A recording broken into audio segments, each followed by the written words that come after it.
Hello दोस्तों, आप सभी का आरबी क्लासेज में स्वागत है। दोस्तों आज हम साइंस क्लास 10th के important question chapter wise chapter लेके आए हैं। दोस्तों पहला चैप्टर है हमारा केमिकल रिएक्शन एंड इक्वेशन।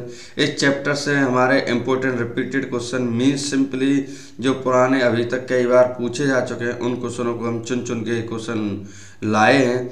आप इनको एग्ज़ाम से पहले ज़रूर पढ़ के जाएँ, आपके एग्ज़ाम में ये बहुत हेल्प करेंगे। दोस्तों यकीन मानिए, अभी मुझे पूरा भरोसा है, जब हम क्लास में पढ़ाते हैं तो इन क्वेश्चनों को कराते हैं तो बच्चे बड़े खुश होते हैं।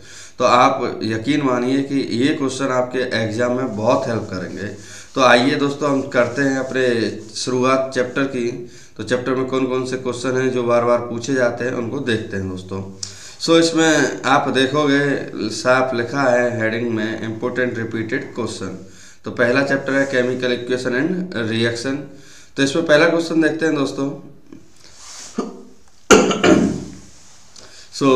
पहला क्वेश्चन है इसमें, we need to balance a chemical equation, give reason to justify the statement.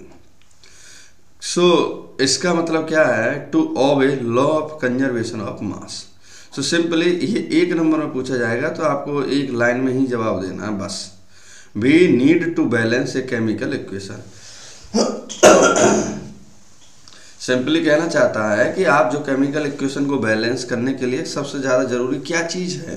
तो टीचर्स भी आपको क्लास में बताते हैं कि कंजर्वेशन ऑफ मास के लॉ को क्या करो, फॉलो करो, ओबे करो। ओबे में सिंपली पालन करना। नेक्स्ट है आपके पास सेकंड है giving an example list two information which make a chemical equation more useful. First one is physical state of reactant must be mentioned. Second, condition in which reaction takes place are written on the arrowhead. तो simply है physical state means simply solid है, liquid है, gas है, aqueous है, तो वो चीज़ आपको mention करनी होगी। सेकेंड है condition in which reaction takes place. आपने कभी देखा होगा एरो के ऊपर कभी कुछ लिखा होता है, जैसे मान लो 450 डिग्री सेल्सियस पे कोई रिएक्शन हो रही है, या फिर हमने कोई इसमें ऐसा एक क्या बोलते हैं, नॉर्मली आप बोल सकते हो उसको, कोई आपने सब्सटेंस मिलाया जिससे क्या हमारी रिएक्शन बहुत तेज़ी से हो सकती है, तो उसको काम करते हैं ये लोग। थर्ड क्वेश्चन है name the reducing agent in the following reaction.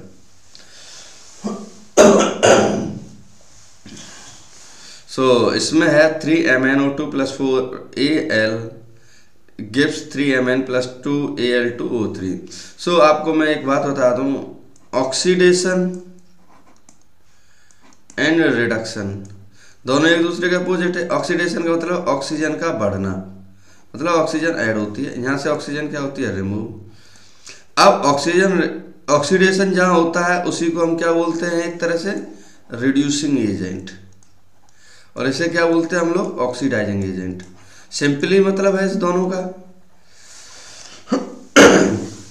तो आप देख सकते हैं कि एल्यूमिनियम में यहाँ क्या बढ़ रहा है, ऑक्सीजन, तो एक तो ऑक्सीडेशन होगा, सिंपल समझ में आ रहा, क्योंकि Al से ऑक्सीजन बढ़ा ना, Al से Al2O3 हुआ। सिंपल मतलब है कि Al में जब ऑक्सीजन जुड़ता है तो वहाँ ऑक्सीडेशन आता है। अगर हम इसकी बात करें, आप इसे देख सकते हो, 3MnO2 से Mn बना तो यहाँ क्या आ जाएगा, रिडक्शन। अगर ये रिडक्शन आएगा तो इसी को हम क्या बोलते हैं, oxidising agent.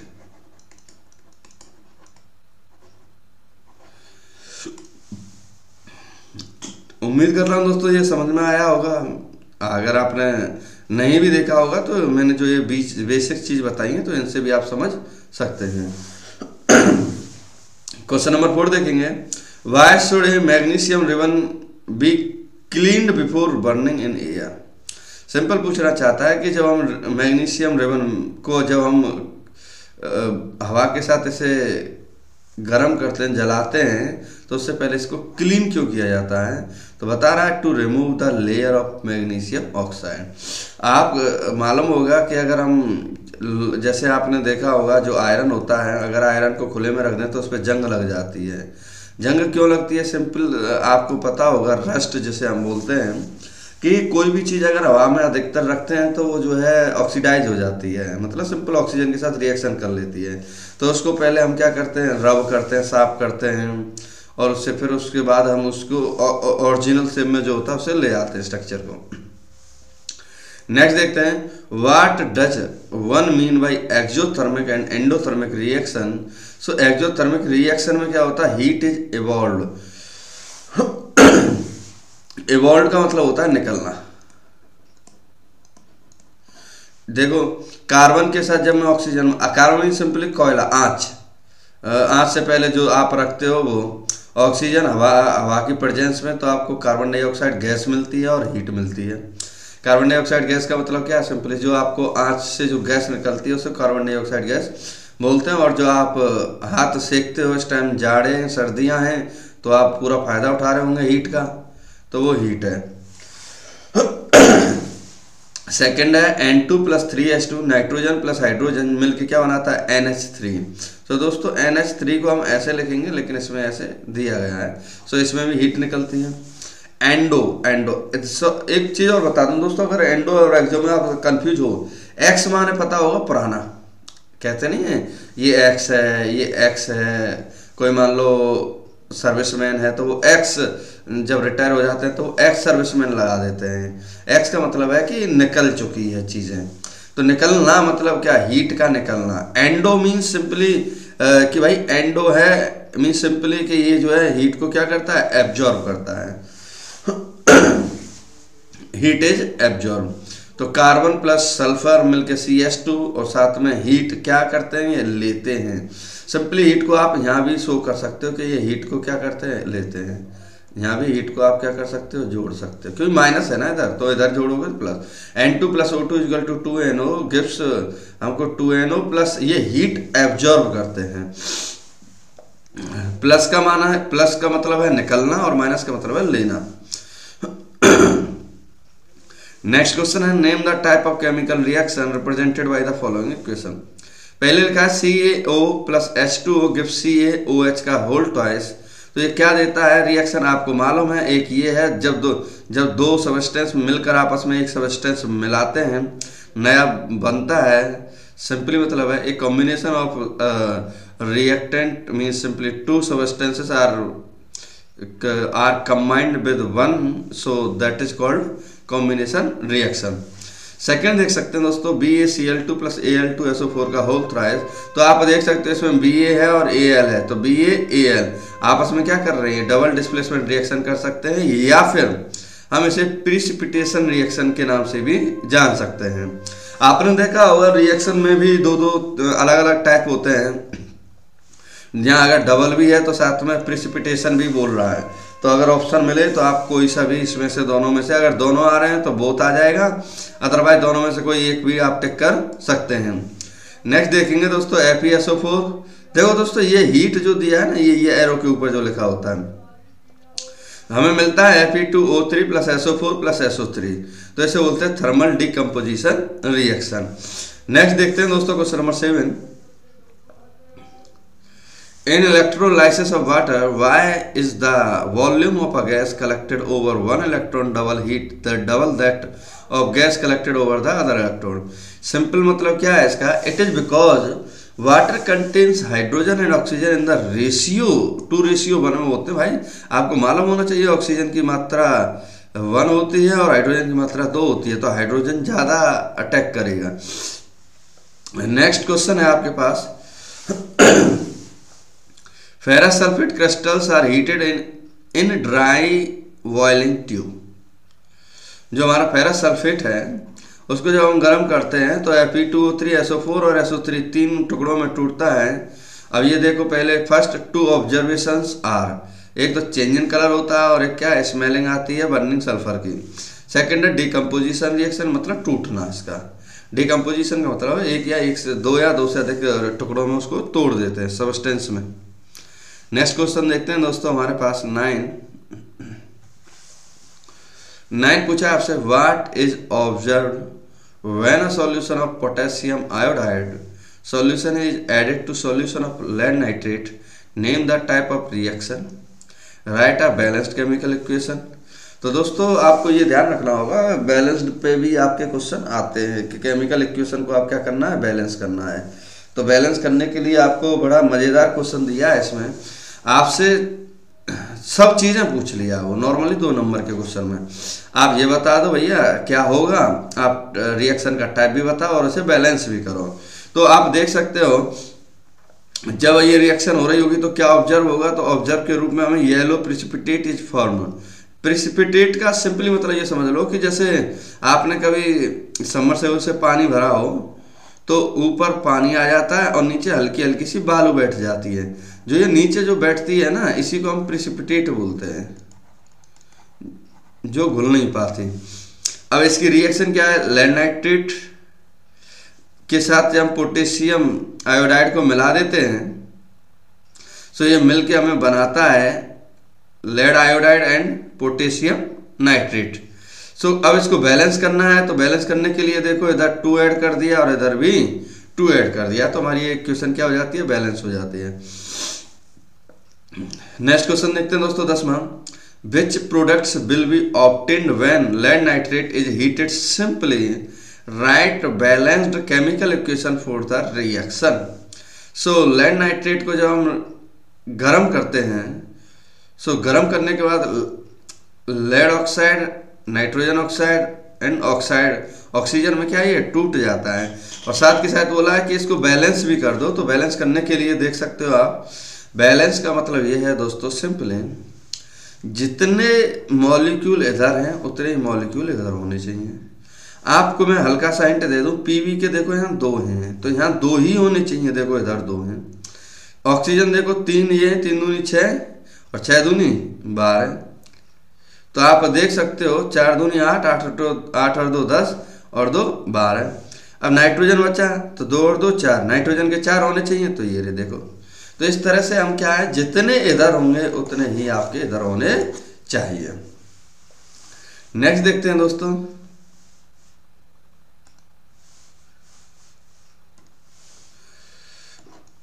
why does the color of copper sulfate solution change when an iron nail is dipped in it?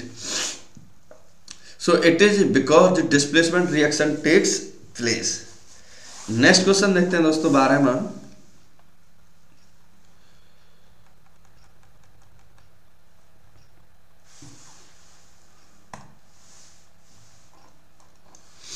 Why are decomposition reaction called the opposite of combination reaction? Right equation for this reaction. तो इन decomposition, ये कह रहा है कि decomposition को हम combination reaction का opposite क्यों बोलते हैं। तो सिंपल है, इन डिकम्पोजिशन रिएक्शन एक compound is broken into smaller compound, simpler compounds और एलिमेंट्स। अब आप देख सकते हो कॉपर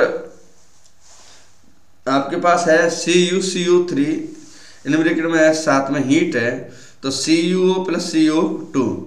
अब ऐसी अगर हम कॉम्बिनेशन की बात करें तो कॉम्बिनेशन कहता है कि भैया इसका कॉम्बिनेशन करो। कॉम्बिनेशन सिंपल है, जुड़ना।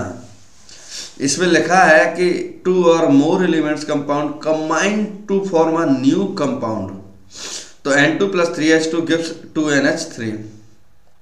Decomposition and combination reactions are opposite to each other। Next question है आपका, देख सकते हैं आप लोग। नेक्स्ट है 13। The following diagram displays a chemical reaction, observe carefully and answer the following questions. So simply ये क्या आपके पास सन है, एक कोई बर्तन है, उस बर्तन के अंदर सिल्वर क्लोराइड रखा हुआ है। तो क्या होगा देखते हैं, identify the type of chemical reaction that will take place and define it. So इसमें जब सन से रिएक्शन होती है तो आपको याद होना चाहिए फोटोकेमिकल डिकम्पोजिशन रिएक्शन होती है। सेकंड पूछा है how will the colour of the salt change, write the chemical equation of the reaction that take place. तो इसमें बोला है the colour of salt will change from white to grey. Main चीज ये है, वाइट टू ग्रे। नेक्स्ट है mention 1 commercial use of this salt. तो हम बोलेंगे इसका यूज कहाँ होता है, सिंपली हम बोल सकते हैं फोटोग्राफी में इसका यूज होता है।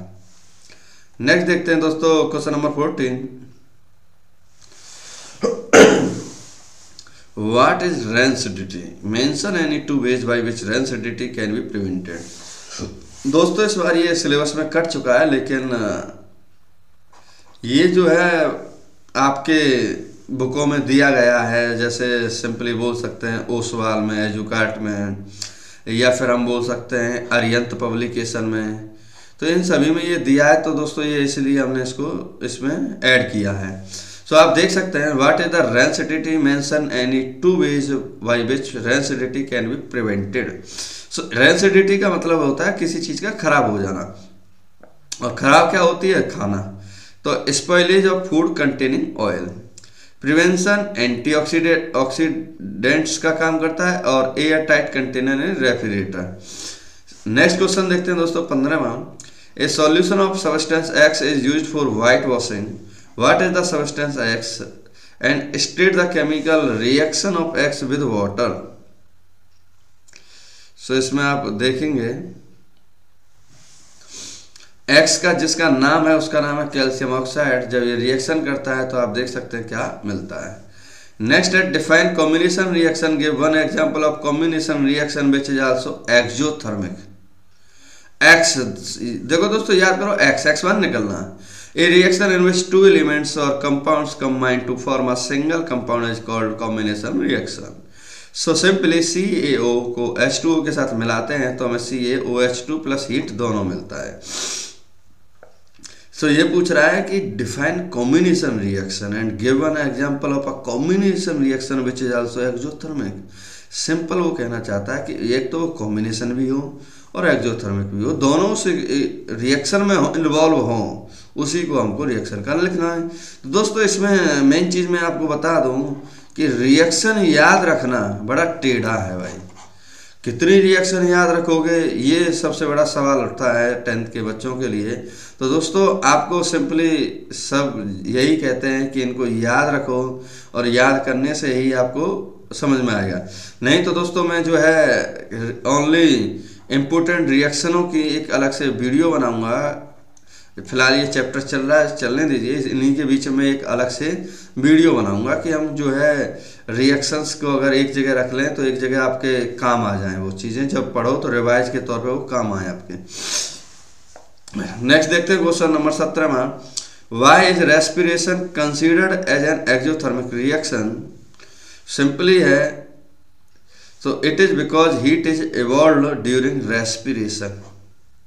रेस्पिरेशन के दौरान जो हीट होती है वहाँ से क्या होती है, निकलती है। Identify the substance that is oxidised and reduced in the following reaction. So आप देख सकते हो CaO से Cu बना, ZnO से ZnO बना, तो zinc is oxidised because oxygen का और जुड़ना, एंड सिंपली जैसा Cu होगा दोस्तों, CuO से Cu बना तो CuO क्या हो जाएगा, गेटिंग रिड्यूस्ड हो जाएगा आपके पास। Next question number 18